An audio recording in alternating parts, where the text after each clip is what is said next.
আল্লাহ বলতেছেন নিজে যে আমি তোমাদের জন্য লাকুম, আমি তোমাদের জন্য পছন্দ করলাম ইসলামকেই ধর্ম।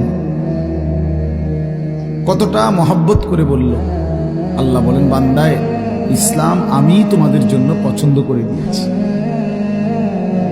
আমি তোমাদের জন্য বাছাই করে দিয়েছি। ইন্নাদ-দীনা ইনদাল্লাহিল ইসলাম। আল্লাহ তাআলা বলেন নিশ্চয়ই আল্লাহর কাছে দিন কেবল একটাই, সেটা ইসলাম। ধর্ম কেবল একটাই, পৃথিবীতে ধর্ম একটাই, সেটা ইসলাম ধর্ম। অন্য যেগুলো এটা কোনোটাই কি গ্রহণযোগ্য কিছু না। হিন্দু বলেন, বৌদ্ধ বলেন, ইহুদি বলেন, খ্রিস্টান বলেন, এরা কেন তাদের এই ধর্ম বিশ্বাস নিয়ে পড়ে আছে এটা তারাই বলতে পারে। তাদের কোনোটারই কোনো গ্রহণযোগ্যতা আল্লাহর কাছে নাই, কোনোটারই কোনো মেয়াদ নাই। সবগুলো মেয়াদ উত্তীর্ণ, সবগুলো।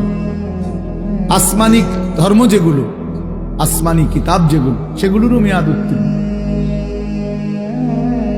ইসলামই একমাত্র ধর্ম।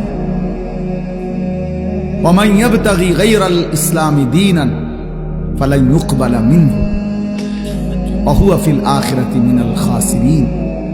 আল্লাহ তাআলা বলেন ইসলামকে ব্যতীত বাদ দিয়ে অন্য যেই কোনো ধর্ম মতাদর্শকে যে নিজের জন্য গ্রহণ করবে, তালাশ করবে, ফালান ইউকবালা মিনহু, সেটা কখনোই তার থেকে আল্লাহ তাআলা গ্রহণ করবেন না।